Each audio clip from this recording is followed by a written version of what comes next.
바랍니다. 우리 하나님의 말씀 보도록 하죠. 고린도전서 15장 50절에서 58절까지 말씀, 신약성경 284페이지를 찾아주시기 바랍니다. 구약성경 284페이지, 고린도전서 15장 50절에서 58절까지 말씀이 되겠습니다.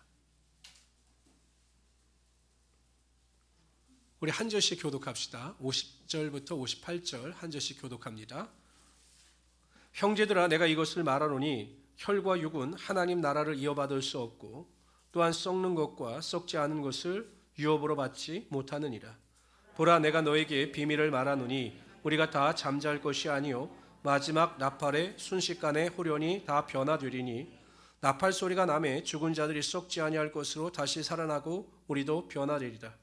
이 썩을 것이 반드시 썩지 아니할 것으로 있겠고 이 죽을 것이 죽지 아니함을 입으리로다. 이 썩을 것이 썩지 아니함을 입고 이 죽을 것이 죽지 아니함을 입을 때에는 사망을 삼키고 이기리라고 기록된 말씀이 이루어지리라. 사망아, 너의 승리가 어디 있느냐? 사망아, 내가 쏘는 것이 어디 있느냐? 사망이 쏘는 것은 죄요 주의 권능은 율법이라. 우리 주 예수 그리스도로 말미암아 우리에게 승리를 주시는 하나님께 감사하노니. 우리 58절 다 같이 읽읍시다. 시작. 그러므로 내 사랑하는 형제들아, 견실하며 흔들리지 말고 항상 주의 일에 더욱 힘쓰는 자들이 되라. 이는 너희 수고가 주 안에서 떼지 않을 줄 알미라. 아멘. 저는 오늘 읽어드린 고린도전서 15장 50절에서 58절 말씀을 가지고 완전한 구원, 완전한 부활, 이와 같은 제목으로 하나님의 말씀을 증거하도록 하겠습니다. 이분이 누구시냐면 아시는 분들 아시겠지만 강영우 박사입니다. 두 눈을 전혀 보지 못하는 맹인이었습니다. 중학교 때 공을 차다가 공에 맞아서 실명을 합니다. 그래서 친구도 부모도 형제도 이분을 다 버렸습니다. 어렵게 살이 공부를 해서 미국으로 유학을 가고 또 미국에서 박사 학위를 받았습니다. 그래서 부시 대통령 때, 미국의 부시 대통령 때 백악관 국가장애인위원회 정책차관보까지 오를 정도로 나름대로 인생의 성공을 거둔 분입니다. 그런데 이분이 한참 믿음 안에서 간증을 하고 다니실 때 하나님의 영광을 나타내 보일 때 췌장암이라고 하는 진단을 받게 됩니다. 길어봤자 한두 달밖에 살지 못한다라고 하는 진단을 받았습니다. 많은 사람들이 그에게 어떤 위로를 해야 할지, 어떠한 말을 건네야 될지 모를 때 이 강영호 박사가 먼저 자신의 아내와 자녀들에게 감사의 편지를 보냅니다. 아내에게 지금까지 나와 함께하고 나의 동반자가 되어준 것에 대하여 감사한다라고 하는 감사 편지를 보냈습니다. 뿐만 아니라 사랑하는 두 아들들에게도 아들들을 잘 키웠습니다. 첫째 아들이 크리스토퍼 강인데 법조인입니다. 두 번째 아들은 폴 강인데 안과 전문입니다. 두 아들들에게도 내 아들로 태어나줘서 정말로 고맙다라고 하는 감사 편지를 보냈습니다. 그리고 자신이 아는 지인들에게도 감사 편지를 보냅니다. 내가 지금까지 살아온 것이 하나님의 은혜였고 당신들이 옆에서 나를 도와주고 나를 격려해주고 나를 기도해 주었기 때문에 지금 내가 될 수 있었다라고 감사의 편지를 보냅니다. 여러분이 감사의 편지를 받고요, 많은 사람들이 얼마나 큰 감동을 했는지 모릅니다. 아니 지금 시한부 인생 판정을 받았는데 감사가 나옵니까? 원망과 불평이 나오지 않겠습니까? 아무리 예수를 잘 믿어도 여러분, 내가 예수를 잘 믿고 잘 섬겼는데 왜 나에게 이런 재앙이 있느냐라고 탄식하지 않겠습니까? 근데 강영호 박사님은 죽음 앞에서도 두려워하지 아니하고 죽음 앞에서 감사를 표현할 수 있었습니다. 그 이유가 무엇일까요? 부활 신앙에 대한 소망이 있었기 때문입니다. 내가 이 땅에서 육신의 장막이 무너질지라도 하나님께서 나의 영혼을 하나님 나라로 이끄신다라고 하는 그 부활 신앙에 대한 확신이 있었기 때문에 탄식하고 절망하고 원망하는 것이 아니라 다른 사람들에게 감사하고 감사의 믿음을 가지고 살아갈 수 있었던 것입니다. 얼마 전에 부산의 큰 교회 중에 하나인 수영로 교회 담임 목사이셨던, 그리고 원로 목사이셨던 정필도 목사님이 소천하셨습니다. 마지막 순간에 산소호흡기를 끼고 있었어요. 근데 그걸 벗어달라고 했습니다. 벗겨달라고. 여러분, 이것을 벗기면 어떻게 됩니까? 그냥 죽음을 맞이하는 건 뻔한 사실 아니겠습니까? 벗겨달라. 난 더 이상 이 세상에 욕심이 없다. 그래서 그걸 벗기는 순간 얼마 안 돼서 숨을 거두게 되었습니다. 왜 그 목사님이 그러한 결단을 내렸을까요? 부활 신앙이 있었기 때문입니다. 내 육신의 장막이 무너지는 순간 나는 영원한 하나님 나라에서 안식을 누릴 수 있다는 그 부활 신앙이 있었기 때문에, 그럼에도 불구하고 그 목사님도 하나님 앞에서 감사할 수가 있었던 것입니다. 일반 사람들은 죽음을 절망이다, 끝이다 라고 생각을 합니다. 장례식장 가보십시오. 아비규환입니다. 살아가는 가족, 살아가는 남편, 아내를 잃어버리고 사람들이 절망합니다. 거의 반실신합니다. 화장장에 가보십시오. 여기저기서 곡하는 소리가, 탄식하는 소리가 끊이지 않습니다. 왜 그럴까요? 죽음은 끝이다, 죽음은 다시 볼 수 없다 라고 하는 절망이 그들의 삶을 엄습하기 때문입니다. 그러나 예수 믿는 성도들은 달라요. 온전한 부활신앙을 소유한 사람들은 죽음 앞에서도 감사하고 죽음 앞에서도 찬양합니다. 왜냐하면 죽음이 끝이 아니거든요. 새로운 시작입니다. 영생의 시작이고 영생의 축복인 것입니다. 그래서 죽음 앞에서도 하나님께 영광과 찬양과 존귀를 돌릴 수 있게 된다는 것입니다. 그래서 부활신앙이 중요한 것이에요. 성도들에게 정말로 부활신앙이 중요한 것입니다. 그런데 이 부활신앙이 우리의 구원과 관계가 있다는 것입니다. 이 구원의 이 단계에서 어떠한 부활신앙을 소유하느냐에 따라 우리의 삶의 부활의 기쁨과 우리의 부활에 대한 소망이 결정되어지게 된다는 것입니다. 우리 보통 이렇게 이야기해요. 구원받았습니다. 이렇게 이야기해요. 구원받았습니다. 그러나 이것이 맞을 수도 있지만 틀릴 수도 있어요. 우리가 구원을 이야기할 때 3단계를 꼭 생각해야 합니다. 구원은 칭의, 성화, 영화의 단계를 거치게 되어 있어요. 여러분들이 예수를 믿고 구원을 받았다라고 하는 칭의예요. 칭의, 거듭남입니다. 회심입니다. 구원을 체험한 성도들은 삶의 목적과 가치관이 바뀌어요. 그래서 예수 그리스도를 위하여 살아갑니다. 이것이 성화입니다. 예수를 믿는 성도들은 마지막 심판 때 부활의 몸을 입고 영원한 하나님 나라에 들어가서 하나님과 영원히 완노릇하며 즐겁게 살아갈 수 있게 되는 것이, 이것이 영화인 것입니다. 칭의, 성화, 이 영화의 단계에서 온전한 부활의 능력을 체험하는 자들이 온전한 부활신앙을 가지고 살아갈 수 있게 되는 것입니다. 저는 오늘 시간 이 구원의 3단계 칭의, 성화, 영화의 이 관계성 속에서 어떠한 우리가 부활신앙을 경험해야 되는지에 대해 살펴보려 함께 은혜를 나누고자 합니다. 첫 번째로요, 우린 칭의 가운데 부활의 은혜를 체험해야 합니다. 칭이라고 하는 것은 말 그대로 하나님께서 우리를 의롭다 칭하신 것이에요. 하나님께서 우리를 의롭다 인정하신 것입니다. 그런데 여러분 생각해 보세요. 우리가 구원을 얻은 것은 우리의 공로나 수고나 노력이 아니에요. 세상의 모든 종교는요, 자신의 노력과 수고를 하면 하늘이 감동을 하여 자신에게 복을 준다라고 생각을 합니다. 그러나 구원은 그렇지 않아요. 구원은 전적인 하나님의 은혜입니다. 우리의 노력이나 수고가 아니라 하나님께서 우리를 긍휼히 여겨 주셔서 만세전에 택하여 주셨습니다. 예정하여 주시고 불러주셔서 예수 그리스도의 십자가 보혈의 은혜와 능력, 부활의 능력을 믿는 자들을 의롭다 칭하여 주신 것입니다. 우리의 믿음을 인정해 주시고 우리를 의롭다 칭하여 주신 것입니다. 그렇기 때문에 여러분, 하나님 앞에서 온전한 행위를 가지고 구원받을 자가 없는 것입니다. 이것이 칭이에요. 그런데 내가 예수 그리스도의 십자가 보혈의 은혜와 능력을 온전히 믿어 믿음으로 고백하고 하나님께서 우리를 의롭다 칭하시는 그 순간 우리의 삶에 놀라운 변화가 나타나게 되어 있는 것입니다. 어떠한 변화가 나타나느냐? 고린도후서 5장 17절에 보면 그런즉 누구든지 그리스도 안에 있으면 새로운 피조물이라 이전 것은 지나갔으니 보라 새 것이 되었도다. 여기서 새 것이라고 하는 것은 우리가 이제 물건을 살 때 이 물건은 신상이다, 새 것이다 라고 할 때 헬라어로 보통 크로노스라고 하는 단어를 사용해요. 시간적 새로움은 크로노스라고 하는 헬라어를 사용합니다. 그런데 질적으로 완전히 새롭게 된 것을 표현할 때는 카이로스라고 하는 헬라어를 사용해요. 그런데 새 것이 되었다라고 할 때 헬라어가 크로노스가 아니라 카이로스예요. 우리가 질적으로 완전히 새로운 사람이 되었다는 것입니다. 과거에 나는 나의 모든 죄악된 모습은 십자가에 달려 죽고 새로운 나로 부활, 탄생했다라는 것입니다. 에베소서 5장 8절에 보면 너희가 전에는 어두움이더니 이제는 주 안에서 빛이다라고 설명해요.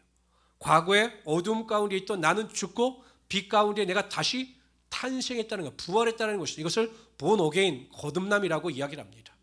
사도 바울은 이러한 변화에 대해서 이렇게 신앙 고백을 합니다. 내가 그리스도와 함께 십자가에 못 박혔나니 그런즉 이제는 내가 사는 것이 아니요 오직 내 안에 그리스도께서 사시는 것이라. 이제 내가 육체 가운데 사는 것은 나를 사랑하사 나를 위하여 자기 자신을 버리신 하나님의 아들을 믿는 믿음 안에서 사는 것이라. 사도 바울이 뭐라고 이야기합니까? 과거에 난 죽었다라는 것입니다. 율법을 쫓던 나, 열심을 가지고 살던 나, 부귀와 영화를 쫓던 살던 과거의 사도 바울은 죽고 그리스도의 종으로, 그리스도의 사도로 새롭게 부활했다라는 것을 고백하고 있는 것입니다.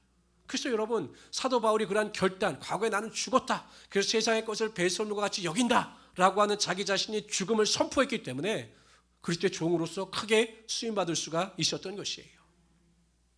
제가 오늘 아침에 커피를 뽑아놓고 마시다가 너무 바빠가지고 제대로 마시지 못했어요. 그래서 이제 좀 남겨놓고 설교로 올라왔어요. 그래서 다시 커피를 먹으려고 하니까 커피가 반쯤 남은 거예요. 우리 같은 사람들은요, 먹는 걸 못 버려요. 그렇죠, 하경 형제? 네, 먹는 걸 못 버려요. 그래서 제가 다시 뜨거운 커피를 갖다가 아까워서 거기다 부었어요. 커피가 어떻게 됐을까요? 미지근해서 먹지를 못하겠더라고요. 그냥 따뜻한 커피를 먹었으면 그냥 먹을 수가 있는데 섞어 놓으니까 이게 미지근해서 커피의 맛이 전혀 없더라고요. 성도 여러분, 우리가 구원의 기쁨, 감격, 감동을 누리지 못한 이유가 무엇입니까? 과거의 나를 십자가에 못 박지 못했기 때문이에요. 과거의 나의 분노, 과거의 나의 잘못된 습관, 나의 잘못된 생각, 의식을 십자가에 온전히 못 박았지 못했기 때문에 새로운 구원의 능력을 체험하지 못하는 것이에요. 예수를 믿는다고 하는데 내 안에 여전히 상처가 있어요. 어렸을 때 받았던 상처, 고통이 자리 잡고 있습니다. 그러니 구원의 역사, 구원의 능력이 제대로 역사하지 못하는 것입니다. 과거의 나를 십자가에 못 박아야 합니다. 죽어야 합니다. 그럴 때 우리가 새롭게 살아나는 하나님의 구원의 축복의 은혜와 능력을 누리며 살아갈 수 있게 되는 것입니다. 일제강점, 일제시대에 저 황해도에 김익두라고 하는 청년이 살았습니다. 동네에서 유명한 깡패였어요. 그러니까 사람들이 시내에 나가려고 하면 항상 이 김익두 청년의 집을 지나가야 하는데 사람들을 얼마나 괴롭히는지 몰라요. 나이도 상관없이 술만 먹으면 아무나 붙잡고 시비를 거는 겁니다. 그래서 사람들이 시내에 나가려고 하면 성황당에서 꼭 김익두를 만나지 않게 해달라고 기도를 하고 나갈 정도로 그렇게 포악한 자였습니다. 그런데 이 김익두가 선교사를 통해서 그리스도의 십자가 보혈의 복음을 듣고 변화가 되어서 교회에 출석합니다. 사람들이 놀랐어요. 설마 김익두가. 근데 교회 나가는 거예요. 근데 얼마 뒤에 사람들이 부고장을 받았습니다. 교회로부터. 뭐냐면 김익두가 죽었다라는 거예요. 그래서 김익두가 몇 월 며칠 날 장례식을 한다. 이래서 부고장을 보냈어요. 사람들이 너무 깜짝 놀랐죠. 예수 믿은 지 얼마 안 됐는데 저렇게 죽을 수가 있나? 그래도 김익두가 죽었다고 그러니까 우리가 한번 구경삼아 한번 교회 가보자. 장례식은 어떻게 하는지 한번 가보자 라고 해서 그 장례식에 갔어요. 가봤더니 장례식이 아니라 침례식이었어요. 침례식. 근데 김익두 그 청년이 그렇게 보낸 거예요. 과거에 나는 죽었다.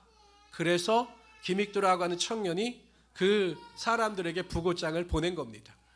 그래서 장례식을 하는데 침례식을 하는데 물속에 들어갔다 나오잖아요. 그래서 이 김익두라고 하는 청년이 과거에 나는 죽고 새로운 내가 탄생했다라고 이야기를 하는 것입니다. 그래서 그때 완전히 변화된 삶을 살았어요. 이전에 김익두가 아니라 전혀 새로운 삶을 살았습니다. 그래서 사람들이 김익두를 통해서 큰 은혜를 받았다고 합니다. 나중에 여러분 부흥사가 되고 하나님께 크게 놀라운 축복을 받게 됩니다. 여러분 어떠세요? 확실히 과거의 나를 십자가에 못 박으셨습니까? 나의 잘못된 생각이나 습관이나 모든 것을 십자가에 완전히 못 박았습니까? 아니면 여전히 변화되지 않은 내 모습을 붙잡고 살아갑니까? 성도 여러분, 내가 이 칭의 가운데 과거에 나는 죽었다. 그래서 나를 십자가에 못 박았다. 라고 하는 확실한 믿음이 없으면 여전히 신앙의 진보와 발전이 없게 되는 것입니다.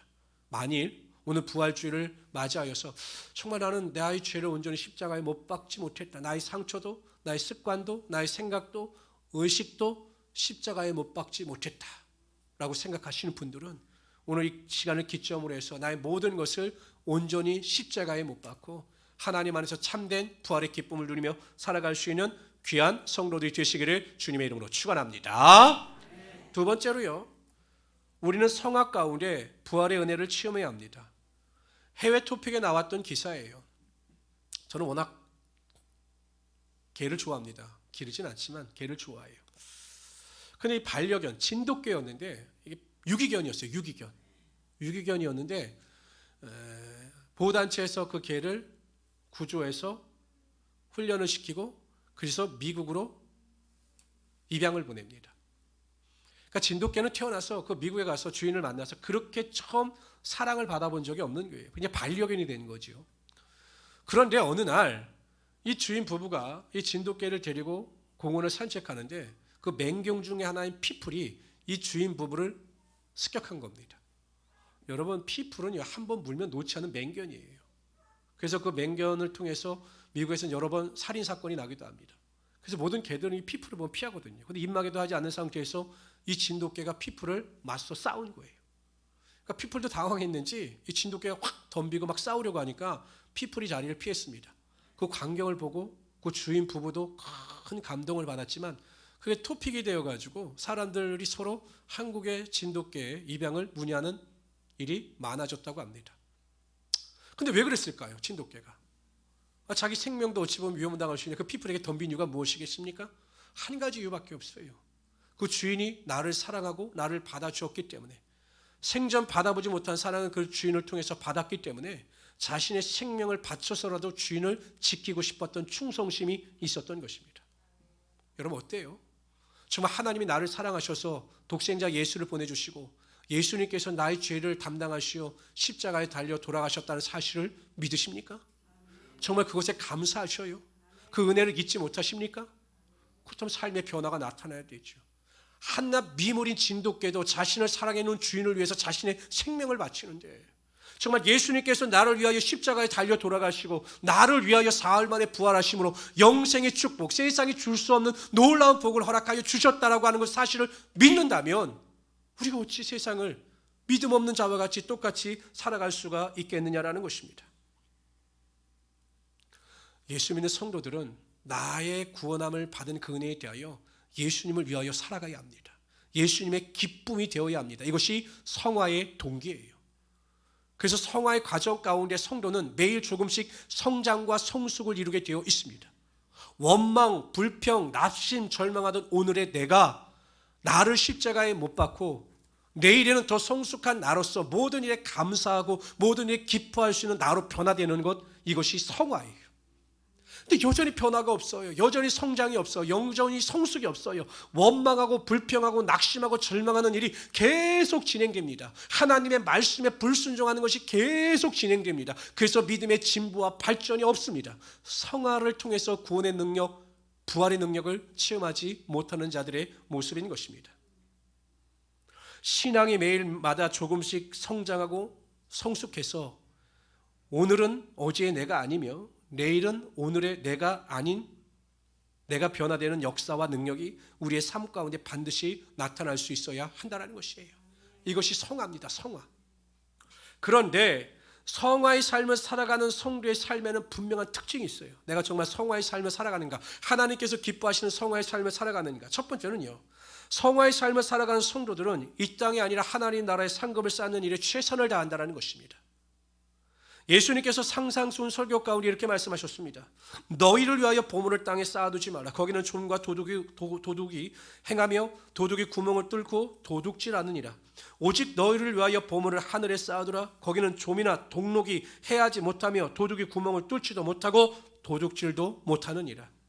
이 세상에 쌓는 것은 다 헛된 것이라는 것입니다. 이 세상에 여러분 아무리 여러분의 바벨탑을 쌓아보십시오. 하나님께서 무너뜨리시면 그 바벨탑은 아무것도 아닌 것이 되는 것입니다. 그러나 하나님 나라의 상급을 쌓으면 그 상급이 절대로 무익한 것이 되지 아니며 헛된 것이 되지 않는다라는 것입니다. 그래서 오늘 본문에도 보면 58절은 무엇입니까? 견고하여 흔들리지 말며 주의 일에 힘쓰는 자가 되라. 헛되지 아니한다. 이렇게 말씀하고 있는 것이에요. 그럼 우리가 정말 하나님 나라의 상급을 쌓는다고 하는 의미가 무엇일까? 첫 번째는요, 온전한 예배를 드리는 것입니다. 온전한 예배, 목숨을 거는 예배, 생명을 드리는 예배, 헌신의 예배를 드리는 것입니다. 두 번째는 온전한 헌신입니다. 온전한 헌신, 나를 위하여 살지 아니하고 하나님을 위하여 사는 것입니다. 그러니까 나를 위한 삶, 나를 기뻐하는 삶이 아니라 하나님을 기뻐하는 삶에 헌신하는 것입니다. 말씀에 대한 순종, 사랑 실천, 전도의 열매, 그래서 하나님 나라의 상급을 쌓는 것, 이것이 정말로 하나님이 기뻐하시는 삶이 된다는 것입니다. 성도 여러분, 항상 이 땅에서 삶을 살아갈 때마다 세상의 헛된 것에 마음을 빼앗기지 마십시오. 세상의 것은 아무리 얻고 취득해봤자 그것이 우리 인생을 주장해주지 못해요. 보장해주지 못합니다. 오직 하나님 나라의 상급을 쌓는 자들만이 하나님께서 기억하시고 그들의 삶에 하나님의 축복이 나타나게 하여 주시는 것입니다. 두 번째요, 성화의 삶을 살아가는 성도들은 영적인 것을 사모합니다. 그리고 그러한 일을 통해서 삶의 기쁨과 만족을 누리게 되어 있습니다. 성경 말씀을 봅시다. 고린도전서 12장 31절 있습니다. 시작. 너희는 더 큰 은사를 사모하라. 내가 또한 제일 좋은 길을 너희에게 보이리라. 베드로전서 2장 2절입니다. 시작. 갓난 아이들 같이 순전하고 신령한 것을 사모하라. 이는 이로 말미암아 너희로 구원에 이르도록 자라게 하려 함이라. 신령한 것을 사모하라. 신령한 것에 올인하라. 그럴 때 하나님께서 우리에게 기쁨과 즐거움을 허락하여 주신다는 것입니다.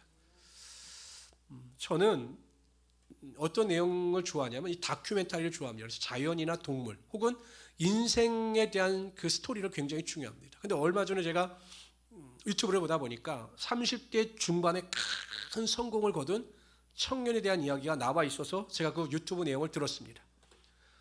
초등학교 때 이 청년은 너무나 가난했어요. 집이 반지하에 살았는데 햇빛도 들어오지 않는 반지하. 거기에 술 주정뱅이 아버지와 함께 살았습니다. 아버지는 술만 마시면 그냥 온 집안을 엉망으로 만들어 놓았습니다.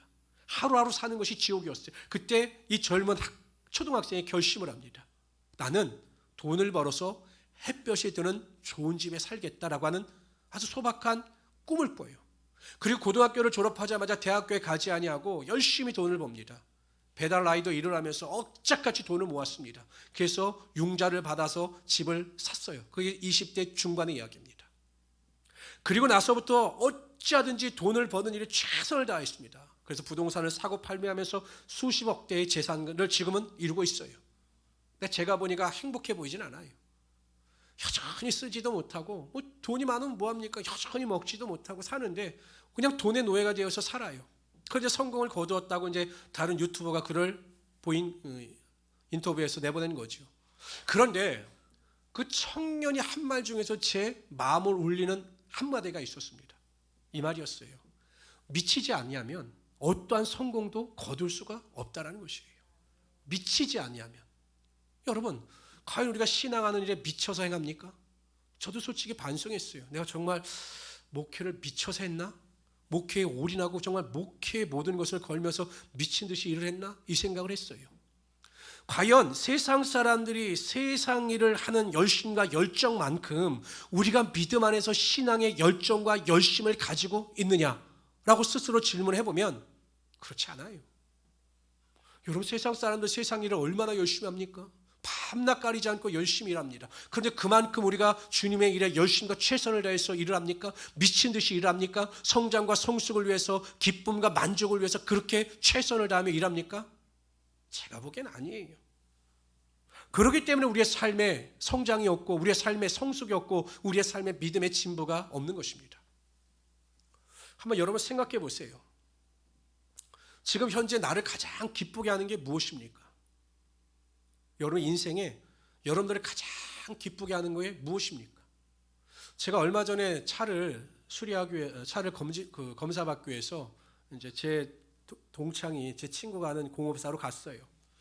차를 맡기고 오랜만에 만났으니까 식사를 하면서 이야기를 하는데, 아이고 이 친구가 요즘에 아주 그냥 그 캠핑에 정신이 나가 있더라고요.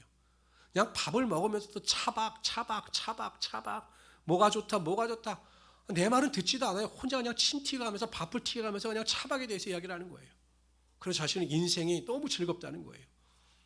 그래서 저한테 그 이야기를 해요. 자기가 지금 농막을 보러 다닌다는 거예요. 전원주택을. 그럼 저도 빌려주겠다는 거예요. 근데 그건 고맙다고 그랬어요. 그거는 빌려주면 내가 그건 잘 쓰겠다고 그랬어요. 일주일에 한 번은 빌려주겠다는 거예요. 저기 홍천에 지금 구하고 있대요. 내가 기도해 주겠다. 좋은 곳으로. 우리 그를 수련회 가도 됩니다. 근데 삶의 기쁨이 오직 그거니까. 차박, 여행, 안락함. 이제 돈을 벌었으니까. 저도 한번 질문해 봤어요. 나의 삶에 지금 가장 나를 기쁘게 하는 게 무엇일까? 신앙적인 거 빼놓고는 설명할 수가 없어요. 그러니까 여러분 생각해보세요. 나를 지금 가장 기쁘게 하는 게 무엇일까? 만약에 나를 가장 기쁘게 하는 것이 하나님, 예수님, 믿음, 신앙이 아니고 다른 것이 떠오른다면, 그리고 그 일에 내가 지금 매진하여 기쁨을 얻고 있다면 다시 한번 우리가 믿음을 점검해보고 믿음 안에서 돌이키는 하나님의 은혜가 있어야 한다라는 것입니다. 그렇잖아요. 한 24시간을 살아가면서 하나님을 한 번도 생각지 않아요. 오직 그냥 게임, 오직 쇼핑, 아파트, 이런 거, 재물, 주식, 이런 것만 생각한다면 하나님께서 기뻐하시겠어요? 오직 내 일 중독자처럼. 그거 기뻐하시겠어요? 잘못된 거죠. 정말 삶의 기쁨은 오직 하나님, 예수님, 예배, 기도, 말씀 이것이 되어서 우리의 삶을 이끌어갈 때 과거의 나는, 오늘의 나는 죽고 새로운 내가 탄생하는 부활의 능력을 경험하게 될 것입니다. 그리고 그러한 은혜를 통해서 하나님께서 베풀어 주신 온전한 부활의 감동 가운데 살아갈 수 있게 될 것입니다. 이러한 성도들이 되시기를 주님의 이름으로 축원합니다. 세 번째로 우리의 영화를 바라보면서 우리는 영화 가운데 부활의 은혜를 기대해야 합니다.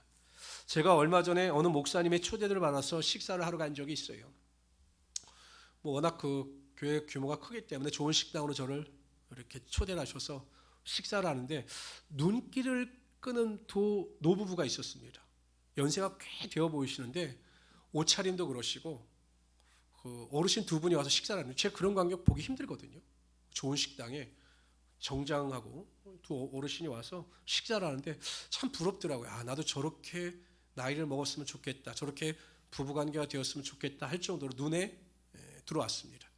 그런데 식사를 딱 다 마치시고 일어서서 나가시는데 할아버님이 거의 허리가 90도 가까이 휘이셨더라고요. 앉아있을 때 몰랐는데.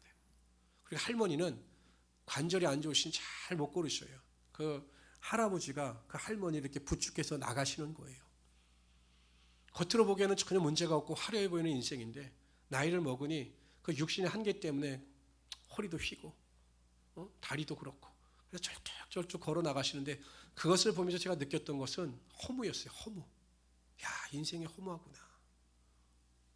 그래서 그 생각을 했어요. 여러분, 우리가 부를 쫓아 살죠. 많은 물질이 있었으면 좋겠다라고 생각을 합니다. 과연 내가 가지고 있는 소유를 마음껏 쓸 수 있는 나이가 몇 살까지라고 생각을 하십니까? 제가 권사님한테 여쭤보니까 한 75세까지는 그 돈을 가지고 내가 원하는 일을 할 수 있다는 거예요. 근데 75세가 넘으면 아무리 많은 돈을 가지고 있어도 내가 원하는 것, 기뻐하는 것을 얻을 수가 없다는 거죠. 왜냐하면 연세가 많이 드시면 저처럼 맛있는 것을 찾아서 맛있는 음식을 사 드실 수 있겠어요? 저니까 지금 이제 찾아다니면서 먹죠. 그래 생각해 보세요. 75세가 되면 돈이 아무리 많아도 해외여행을 하실 수 있겠습니까? 제주도 같은 데 가서 걸어다니면서 마음껏 아름다움을 만끽하실 수 있겠어요? 못해요. 인생은 한계가 있는 겁니다. 아무리 돈이 많고 권력과 명예를 가졌다 할지라도 나이가 들어갈수록 그것을 누릴 수 있는 은혜가 없는 거예요. 돈은 많지만 또 많은 권력도 가지고 있지만 어르신들이 이런 말을 합니다. 나이가 들면 특히 남자들은 만날 사람이 없다라는 거예요. 갈 곳이 없다라는 것입니다. 권사님들도 마찬가지예요. 예수 믿지 않는 사람들은 연세 드신 분들은 여성분들도 갈 곳도 없어요. 반겨주는 사람이 없으니까요. 근데 여러분 권사님은 어떠십니까? 연세가 드셔도 반겨주시는 곳이 얼마나 많습니까? 우리 교회 오면 제가 반겨주지요. 우리 성도님들이 반겨주지요. 또 여러분 수요일날 갈 때 있죠. 금요일날 갈 때 있죠. 얼마나 갈 데가 많으십니까? 연세가 드셔도 갈 데가 많으시니까 외롭지 않으신 거예요. 그래서 예수 믿는 성도들은 믿음 안에서 축복이 있고 은혜가 있는 것입니다. 오늘 읽은 본문에 보면 50절부터 54절에 이렇게 말씀하셔요. 형제들아 내가 이것을 말하노니 혈과 육은 하나님 나라를 이어받을 수 없고 또한 썩는 것은 썩지 아니한 것을 유업으로 받지 못하느니라. 육에 속한 자들, 부활의 능력을 체험하지 못한 자들은 하나님의 나라를 유업으로 받지 못한다라는 것입니다. 내가 너에게 비밀을 말하노니 우리가 다 잠잘 것이 아니요 마지막 나팔의 순식간에 호련히 다 변화되리니 나팔 소리가 나매 죽은 자들이 썩지 아니할 것으로 다시 살아나고 우리로 변화되리라. 이 썩을 것이 반드시 썩지 아니할 것을 입겠고 이 죽을 것이 죽지 아니함을 입으리로다. 이 썩을 것이 썩지 아니함을 입고 이 죽을 것이 죽지 아니함을 입을 때에는 사망을 삼키고 이기리라고 기록된 말씀이 이루어지리라. 성도 여러분, 우리의 마지막은 영생입니다. 부활의 몸을 입고 하나님 나라에서 영원히 왕노릇하는 것이 하나님께서 우리에게 주신 약속이고 이 약속은 반드시 이루어지게 되어 있는 것입니다. 저는 우리 성도님들이 구원을 받아서 이 영원한 영생의 축복, 부활에 대한 소망을 가지고 이 땅에 얽매여 사는 것이 아니라 하나님의 영광과 기쁨을 위하여 살아갈 수 있는 귀한 성도들이 되시기를 주님의 이름으로 축원합니다. 제가 설교를 준비하면서 제 사고방식에 있어서 가장 큰 돈은 100억이에요. 100억. 내가 가질 수 있겠다고 생각하는 큰 돈은 100억이에요. 그래서 100억이라고 썼다가 이렇게 믿음이 없어서 안 되겠다 해서 제가 500억으로 올렸습니다만, 만약에 여러분들의 통장에 500억이라고 하는 돈이 입금되어져 있으면 어떨 것 같습니까? 든든하지 않을까요? 뭐 500억 정도 있는데 뭐 아파트 하나 누구 사서 주고, 뭐 문제가 발생해도 충분히 재력이 되니까 뭐 법적인 문제도 해결할 수 있고, 500억 정도만 있으면 마음이 튼튼할 것 같아요. 그런데 여러분 어떻습니까? 우리 인생에는 이미 하나님께서 부활이라고 하는 가장 크고 가치 있는 선물을 우리의 인생의 통장에 입금시켜 놓으셨어요. 우리가 이 세상에서 고난을 당하고 핍박을 당하고 어려움을 당해도 우리의 인생의 통장에 입금되어진 이 부활의 능력은 절대 변함이 없는 것입니다. 지금 여러분들이 믿음을 잘 지켜 마지막을 잘 마무리하면 여러분들은 하나님 나라에서 영원한 안식과 평강을 누리며 살아갈 수 있게 된다는 것입니다. 그런 여러분, 우리가 부러울 것이 뭐가 있어요? 이 부활에 대한 소망과 확신이 없기 때문에 매일 낙심하고 절망하고 문제 앞에서 쓰러지는 것이지, 우리 인생, 제가 어저께도 안양시 기독교 연합회에서 이리서 목사님들과 잠깐 회의를 하는데 그렇게 말씀하시는 거예요. 목회 잘 하시고 건강하시던 목사님이 65세 갑자기 뇌출혈로 돌아가셨다는 거예요. 부활이 없으면 인생이 허무한 거죠. 어떻게 그렇게 비참하게 죽었나. 그러나 여러분, 그 목사님은 65세까지 주님을 위해서 헌신했기 때문에 그 상급이 하나님 나라에 쌓였고, 그래서 우리가 그 죽음 앞에서도 소망을 가질 수가 있는 것이에요. 그만큼 부활의 은혜와 능력은 큰 것입니다. 저는 우리 모든 성도님들이 다시 한번 부활절을 맞이해서 자신의 믿음을 뒤돌아보시기를 바랍니다. 저는 우리 모든 성도님들이 칭의의 부활을 경험하시기를 바랍니다. 과거에 나는 죽고 새로운 하나님의 자녀로 태어난 자다, 나는 왕같은 제사장이다 라고 하는 이 자부심, 프라이드를 가지고 온전히 믿음을 가지고 승리하며 살아가시기를 바랍니다. 두 번째, 성화의 부활을 통해서 오늘날도 부활을 경험하며 살아가는 자들이 되시기를 바랍니다. 믿음의 성장과 성숙을 이루십시오. 조금씩 성장하고 성숙하십시오. 그래서 원망, 불평, 짜증내던 자가 감사, 기도, 찬양으로 변화될 수 있는 자들이 되시기를 바랍니다. 세 번째, 영화의 부활을 기대하십시오. 영원한 생명을 얻고 하나님 나라에서 왕노릇할 자기 자신을 바라보시면서 이 땅이 아니라 하나님 나라의 소망을 가지고 살아갈 수 있는 하나님의 귀한 성도들이 되시기를 주님의 이름으로 축원합니다.